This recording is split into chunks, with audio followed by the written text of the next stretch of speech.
inilah dia hasil-hasil yang saya boleh anggapkan terbukti amalan saya Pokpin Durian Muazzam ni dari segi pertumbuhan pokok yang nampak agak seragam, uniform lah. Semua pokok-pokok kami agak uniform.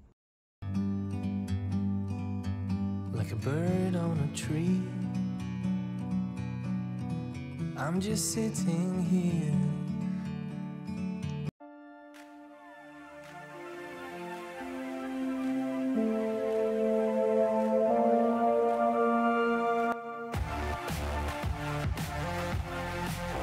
Assalamualaikum warahmatullahi taala wabarakatuh. Salam sejahtera dan salam kepada pencinta tanaman durian. Hari ini saya ingin berkongsi pengalaman saya bagaimana saya mengawal pokok durian yang saya miliki dari segi penyakit, iaitu penyakit serangan serangga dan juga penyakit kulat ataupun bahasa Indo dipanggil jamur. Okey. So sebelum pada itu saya ingin juga bercerita sedikit sejarah durian. Iaitu durian ini adalah satu jenama daripada Asia Tenggara ataupun kita panggil Nusantara yang menjadi satu ikon di dunia. Semuanya menggunakan perkataan durian walaupun dianya daripada mana datang, Jepun, Korea dan sebagainya, masuk Eropah sekali, dia tetap menggunakan perkataan durian. So jadi sepatutnya kita berbangga dan mengekalkan jenama ini menjadi satu jenama global, kekal selama-lamanya. Okey. So jadi tanaman durian hinari telah berubah daripada dulu, sebab kalau dulu kita katakan kita biar dia tumbuh, nak hidup, nak mati. Tapi sekarang ni kita telah melakukan dengan penjagaan yang rapi dan kualiti yang baik supaya kita mengangkat tanaman ini menjadi satu komoditi utama negara. Di Indonesia ini kita telah berjaya mengangkatkan menjadi satu perusahaan kebanggaan negara kita. So jadi kita sama-samalah hinari mencari satu kaedah terbaik untuk kita menghasilkan satu produk yang bermutu tinggi. So okey. Jadi pada situ sekarang ni telah ada penyelidik negara kita telah berusaha untuk mengeluarkan baka yang hampir menyamai GMO ataupun genetic modification organism lah. So okey, sekarang ni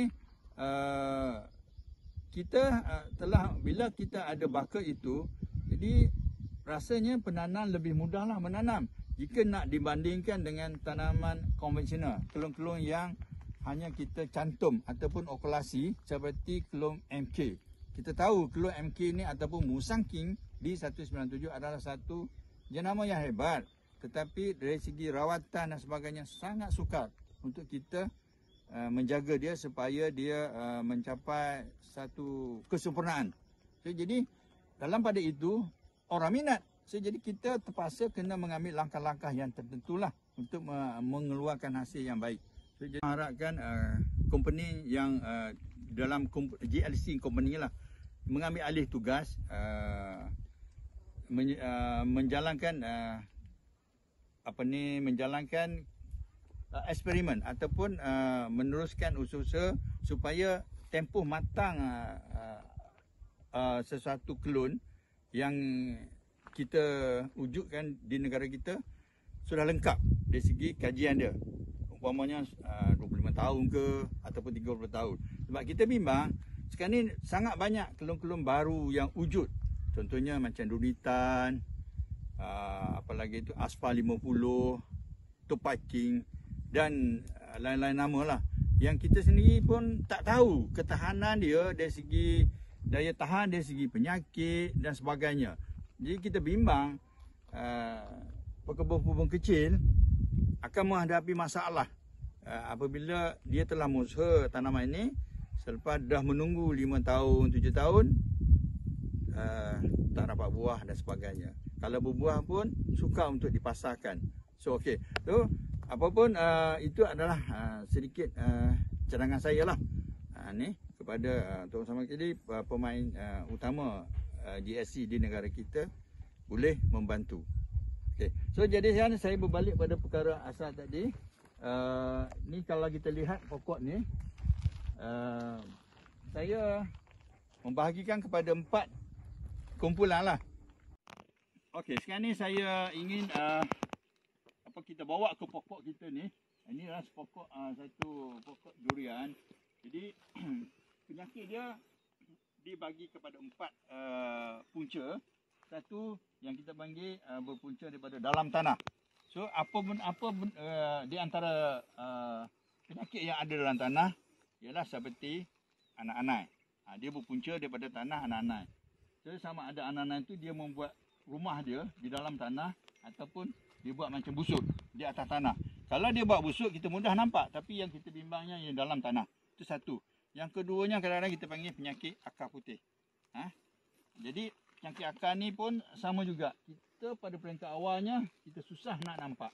So, jadi bila dah teruk baru kita rasa. Kita nampak dia punya impact pada pokok kita. So jadi di sini kita kena pandai, maksud saya kita kena alert, cepat ambil tahu, sebab pokok ni biasanya dia boleh berbicara dengan kita, kata orang. Cuma kita yang tak faham simptom ataupun warni-warni yang diberitahu. So itu yang kita kena ambil berat. Jadi biasanya warni-warni ni banyak dia, dari segi batang, dari segi daun, dari segi buah, kalau ada berbuah lah. So jadi itu yang kita kena perhatikan. Okay. So jadi salah satu lagi ialah yang daripada tanah tadi, penyakit repuk akar. Pun satu juga yang berpunca daripada penjagaan kita, kawalan kita yang kena ambil berat, yang berpunca daripada dalam tanah. Okay, lepas tu kita pergi kepada batang. Batang pun dia sama juga. Batang ni kita biasanya, penyakit batang ni kalau kita ambil kira ni, so batang sini, ni yang kita panggil kategori batang ni, biasanya dia kena kita panggil pengorek batang. Pengorek batang ni dia berpunca dari segi kita panggil serangga ataupun ulat pengorek batang lah. Dan yang keduanya biasa kenanya kanker. Ini kanker lah yang dikatakan pembunuh utama kepada pencinta tanaman durian. So ini yang kita sangat-sangat perlu mengambil berat. Kita buat pencegahan awal. Itu saya lebih suka mengamalkan, kita panggil mempraktiskan pencegahan awal daripada kita merawat. Itu merawat ni susah. Bila merawat ni benda tu kita dah nampak dia punya tanda-tanda sakit. Itu sangat susah untuk kita dan mungkin kos agak tinggi. So pada saya kalau kita merawat ni lebih baik sebab kos dia lebih rendah. So kita protect dulu semua pokok-pokok kita dengan kawalan penyakit yang kita jangka setempat di area kita. Itu biasa kita tahu sakit apa di tempat yang kita tanam tu. Dia mudah kenalah. Sebab contoh, kalau kebun kita berhampiran dengan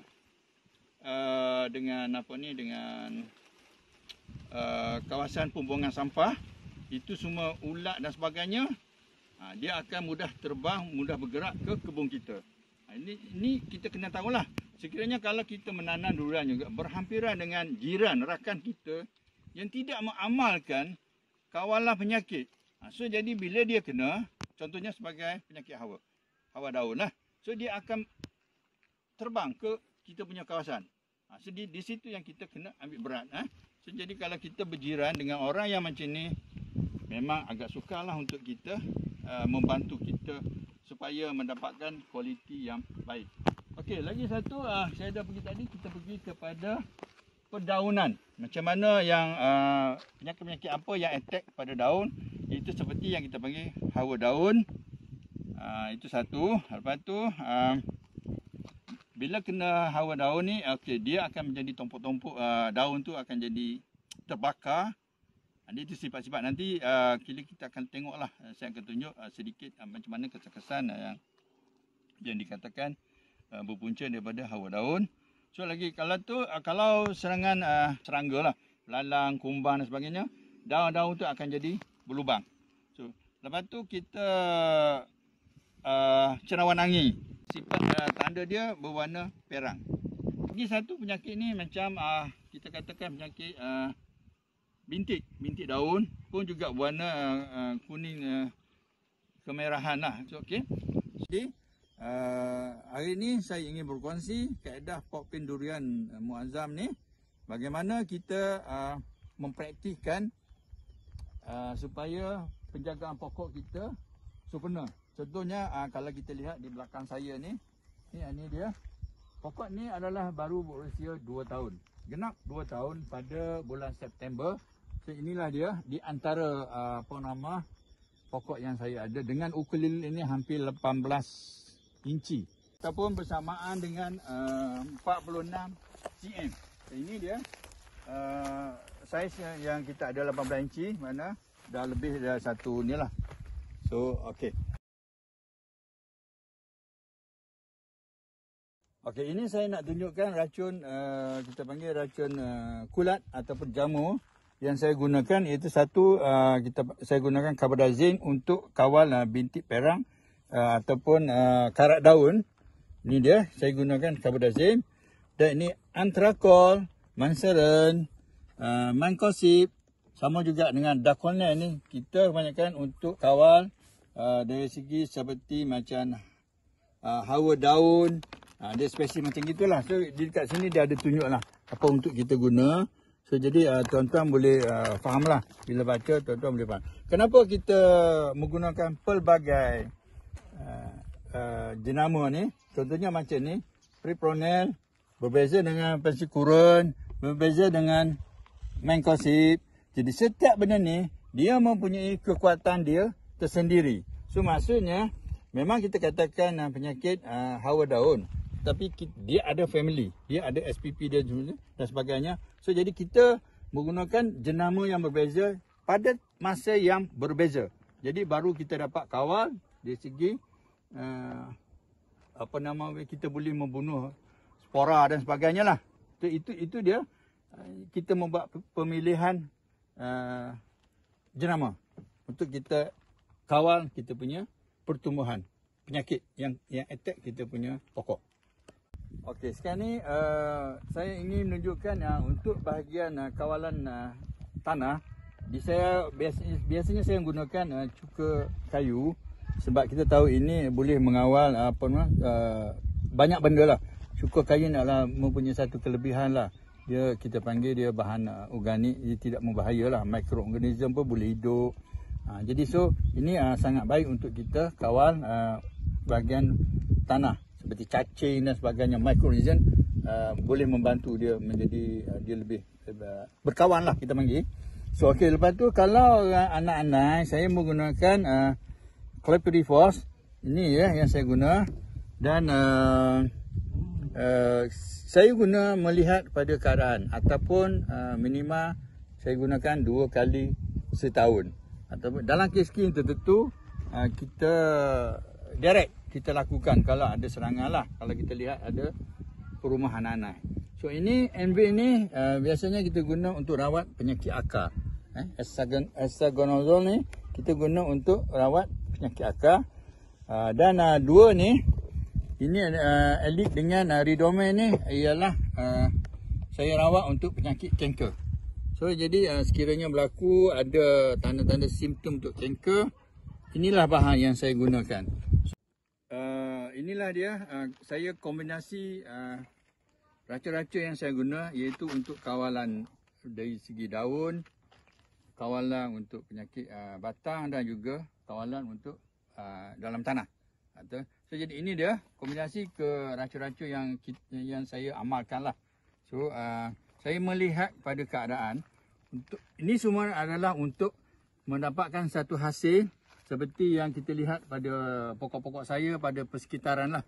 Kalau tuan-tuan tengok, inilah dia hasil-hasil yang saya boleh anggapkan terbukti amalan saya pokpin durian Muazzam ni dari segi pertumbuhan pokok yang nampak agak seragam, uniform lah. Semua pokok-pokok kami agak uniform, melainkan ada beberapa kes seperti disebabkan oleh patah kerana angin. Gitulah yang saya nampak. Lain-lain dari segi rawatan penyakit, kami boleh rasa berpuas hati lah. Jadi dapat dikawal dengan cukup memuaskan. So okey, bahan-bahan ini kami perolehi daripada dua pembekal, satu di Muazzam Shah tempat kami sendiri, iaitu daripada Jaya Machinery ataupun Jaya Agro Supply.